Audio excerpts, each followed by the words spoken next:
12 septembre 2014, Fès, Maroc. Les cris de Mohamed déchirent le calme du quartier de Zouara. Il vient de rentrer du travail et, devant sa porte, il s'effondre en hurlant que quelqu'un a tué sa femme. Mais derrière ce spectacle de mari éploré, la scène à l'intérieur de l'appartement raconte une toute autre histoire. Sa femme gît au milieu de la pièce dans une mare de sang. Au premier regard, on voit que son corps est littéralement lacéré de dizaines de plaies et qu'une lame a tranché sa gorge avec une violence inouïe. Le médecin légiste confirmera plus tard l'impensable. Son corps est criblé de 172 coups de couteau. Un acharnement d'une sauvagerie sans nom qui ne ressemble en rien à un simple cambriolage. Qui pouvait-on vouloir à cette jeune femme au point de commettre un tel massacre? S'agit-il d'un rôdeur, d'une vengeance ou de quelque chose de bien plus sombre niché au cœur même de son entourage? Bienvenue, une nouvelle histoire commence.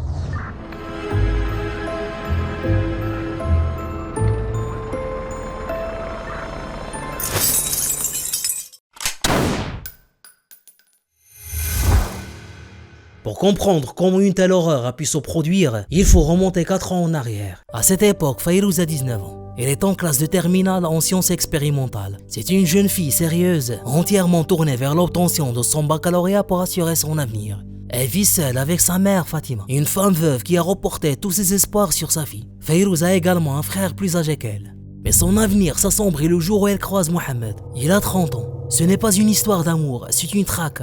Le prédateur rôde chaque jour aux abords du lycée, guettant sa proie comme une ombre. Un jour, il passe à l'acte. Il arrive devant l'établissement sur sa moto et force Fayrouz à monter avec lui. Pour la paralyser de peur, il lui plaque la lame d'un couteau contre la gorge. Il lui montre une bouteille d'acide qu'il garde dans sa poche, menaçant de la défigurer si elle crie. Il l'emmène de force dans une maison vide appartenant à son oncle. C'est là, dans ce lieu isolé, qu'il abuse d'elle pour la première fois. Ce calvaire va durer une année entière. Tout au long de cette année, Mohamed maintient Fayrouz sous une pression psychologique et physique constante. Il la menace de la défigurer à l'acide ou de l'éliminer si jamais elle ose porter plainte ou parler de ce qu'elle subit à sa famille. Prisonnière de ce silence forcé, elle subit ses assauts de manière répétée jusqu'au jour où elle tombe enceinte. Mohamed, voulant effacer les preuves de son crime, l'entraîne alors chez un charlatan. Là, dans des conditions d'une insalubrité totale, il l'oblige à ingurgiter des breuvages suspects et des liquides toxiques jusqu'à ce que ces poisons fassent leur effet, mettant fin à cette grossesse qu'il refusait d'assumer. Fayrouz ressort de cette épreuve le corps et l'âme brisés. Sa scolarité, ses rêves et les espoirs de sa mère sont stoppés net. Elle est devenue la proie d'un homme qui a décidé de détruire sa vie morceau par morceau.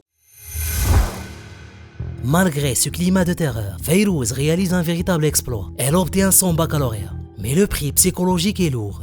Sa mère, Fatima, qui travaille de nuit pour subvenir à leurs besoins, remarque le changement radical de sa fille. Chaque matin, en rentrant du travail, elle trouve une Fayrouz éteinte, absente. À ses questions inquiètes, la jeune fille ne répond que par des faux fuyants.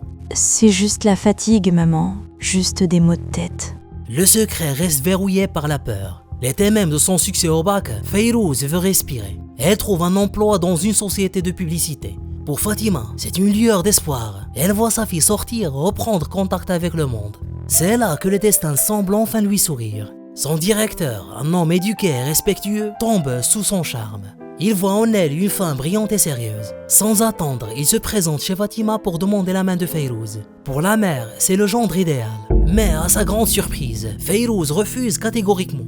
Sous la pression de sa mère qui ne comprend pas ce refus, Fayrouz finit par craquer et lui avoue tout l'enfer qu'elle subit depuis un an. Elle finit aussi par expliquer la vérité à son directeur, justifiant ainsi son refus par le poids de son traumatisme. Cet homme, d'une noblesse rare, accepte malgré tout de l'épouser. Mais Mohamed veille. Quand il apprend qu'une autre vie est possible pour sa proie, il sort ses griffes. Il menace de la tuer s'il appartient à un autre. Fatima, furieuse, récupère le numéro de Mohamed. Elle l'appelle et le menace de porter plainte s'il ne vient pas corriger son crime. Mohamed, manipulateur, joue la carte du grand amour. Je l'aime, je ferai tout pour elle. Mais les semaines passent et il ne vient jamais. À bout de patience, Fatima traque son adresse et se rend directement chez lui. Il lui pose un ultimatum. Soit il l'épouse officiellement, soit elle ramène ses frères pour un scandale et une plainte immédiate. Sous cette pression, Mohamed finit par céder et ramène son père pour officialiser l'union. Pour s'assurer qu'il ne l'abandonne pas, Fatima exige une dot de 10 000 dirhams. Elle espère encore qu'ils construiront un foyer et que le passé s'effacera. Et elle ignore qu'il vient de livrer sa fille à un monstre, cette fois avec la bénédiction de la loi.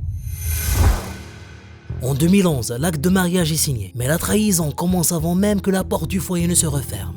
Dans un acte d'une bassesse absolue, Mohamed et son père forcent Fayrouz à annuler la dot de 10 000 dirhams inscrite sur l'acte, avant même le début de leur vie commune, et la dépouille de sa seule garantie, la laissant sans aucune protection face à ce qui l'attend. Le piège se referme alors dans le quartier de Zouara. Mohamed instaure un régime de terreur. Il interdit formellement à Fatima de voir sa fille. Mais le cœur d'une mère ne connaît pas de barrière. Fatima, en secret, observe les mouvements du prédateur. Dès qu'il quitte la maison, elle accourt. Ne pouvant entrer, elle supplie les voisins de frapper à la porte de Fayrouz pour lui demander de descendre quelques instants. Elle lui apporte des provisions, des petits gestes d'amour pour sa chérie, sa fille qu'elle refuse d'abandonner à son sort. C'est par ces mêmes voisins que la terrible réalité filtre. Il vient voir Fatima pour l'alerter. Ils entendent les cris déchirants de Fayrouz à travers les murs. Ils savent que Mohamed la frappe violemment et régulièrement. Pourtant, quand Fatima implore sa fille de porter plainte, Fayrouz nie tout en bloc.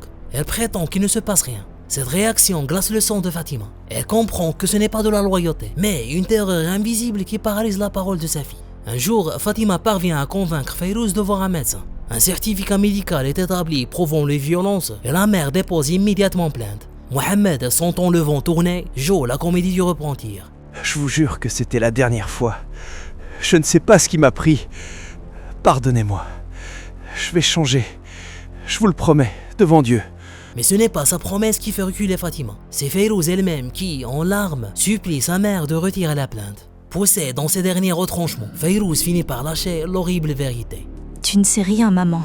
Il menace de me tuer et de vous tuer, toi et mon frère, si je parle ou si j'essaie de le quitter. Fatima décide alors de jouer le tout pour le tout. Elle se rend chez Mohamed pour exiger le divorce. Écoute-moi bien, Mohamed.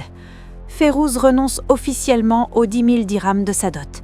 Et je m'engage à te verser 10 000 dirhams supplémentaires. Tout ce que je veux, c'est que tu divorces d'elle. Laisse-la partir. Je t'en supplie.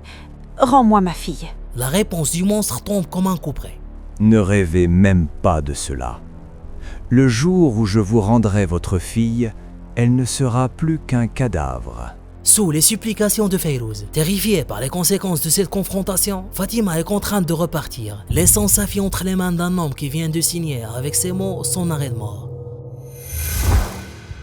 Le vendredi 12 septembre 2014, le quartier de Zouara s'apprête à vivre l'un des chapitres les plus sombres de son histoire. Il est un peu plus de midi quand Mohamed franchit le seuil de son immeuble. Mais soudain, il ressort en courant sur le palier, hurlant et pleurant devant sa porte. Ses cris déchirent le calme du quartier.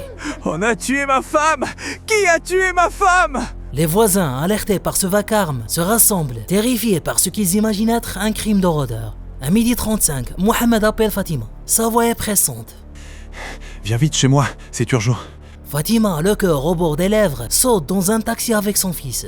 À son arrivée, la scène est un chaos. Elle cherche désespérément Fayrouz. Elle demande à Mohamed. Où est ma fille? Où est ma fille? La réponse tombe glaciale.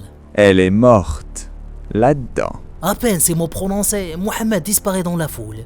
La police est déjà sur place. Ils encerclent l'immeuble, empêchant quiconque d'approcher. Fatima, brisée, est maintenue à l'extérieur. Elle ne verra pas sa fille dans cet état, et c'est peut-être un acte de grâce. Pendant ce temps, Mohamed éveille les soupçons. Pourquoi fuir si l'on est la victime? Les voisins le repèrent sur le toit de l'immeuble tentant de s'échapper. Rapidement encerclé par les habitants, il est rattrapé et livré aux mains des autorités. Au poste de police, le suspect commence par nier avec arrogance. Je n'ai rien fait. Je l'ai laissée vivante ce matin en partant au travail. Elle allait très bien quand j'ai fermé la porte. Le rapport du médecin légiste est une sentence irrévocable. L'examen clinique est formel. La victime est décédée depuis plus de 10 heures. Il a été tué alors qu'il était encore avec elle, avant son prétendu départ. Le rapport révèle surtout l'innommable, une sauvagerie qui dépasse l'entendement. Le corps de Fayrouz est criblé de 172 coups de couteau.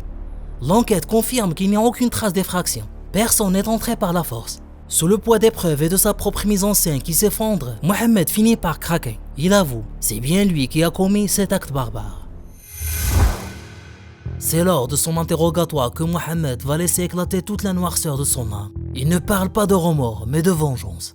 Il avoue avoir accumulé une haine féroce envers Fayrouz et Fatima, persuadé qu'elle l'avait piégé en lui imposant ce mariage sous la pression. Pour lui, ces 3 années de violence n'étaient qu'un sinistre retour des choses. Il l'a frappée et l'a torturée pour laver l'affront, pour s'assurer qu'elle reste brisée, soumise et qu'elle n'ose jamais demander le divorce ou porter plainte. Il tente de salir la mémoire de Fayrouz, la décrivant comme une femme difficile pour justifier sa propre barbarie. Mais la réalité est celle d'un homme instable, rongé par l'addiction. Une semaine avant le drame, la tension devient insoutenable. Mohamed frappe Fayrouz si violemment que son visage reste marqué d'un bleu à l'œil. C'est le point de rupture. Épuisée, Fayrouz lui annonce qu'elle part définitivement chez sa mère pour demander justice. Cette menace de liberté est l'étincelle qui embrase sa folie. Mohamed bascule dans une crise d'hystérie. Il l'avait prévenu.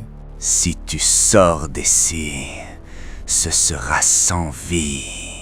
Une dispute d'une violence inouïe éclate. C'est là qu'il commet l'irréparable. Il raconte aux enquêteurs. Je n'ai pas réalisé ce que je faisais jusqu'au moment où j'ai sorti un grand couteau et commencé à porter les coups. Quand j'ai vu le sang, j'ai perdu tout contrôle. J'étais dans un tel état que je continuais à m'acharner sur son corps sans m'en rendre compte. Une fois son crime terminé, il est resté toute la nuit à côté du cadavre. Le lendemain matin, il a changé de vêtements et s'est rendu au travail. Il est revenu à midi avec l'intention de simuler une scène de crime pour faire croire qu'un étranger s'était introduit chez lui pour tuer sa femme. Cependant, il n'a pas réussi à mener sa comédie jusqu'au bout. Il a été démasqué après avoir paniqué en voyant Fatima. La justice ne tardera pas à répondre à l'horreur. Le lundi 22 juin 2015, la chambre criminelle près la cour d'appel de Fès rend son verdict final. Pour la sauvagerie de son acte et pour cette préméditation glaçante, Mohamed est condamné à la peine de mort. Cependant, comme nous le savons, au Maroc, la peine capitale est prononcée pour marquer l'indignation de la société, mais il n'est plus exécuté. Il finira 6 jours dans le silence des couloirs de la prison, là où chaque seconde lui rappellera le crime atroce qu'il a commis. Merci du fond du cœur d'être resté jusqu'à la fin. Si ce format vous plaît, n'oubliez pas de laisser un petit j'aime et de vous abonner. Restez vigilants, prenez grand soin de vous et de vos proches. À très vite. Ciao.